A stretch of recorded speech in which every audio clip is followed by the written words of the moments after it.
427 centimeters in feet?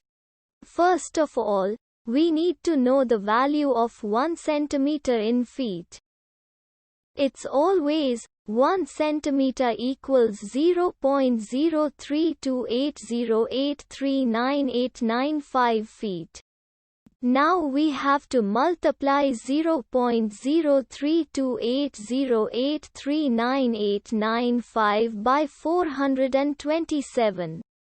Therefore, 427 centimeters times 0.03280839895 feet equals 14.00918635165 feet.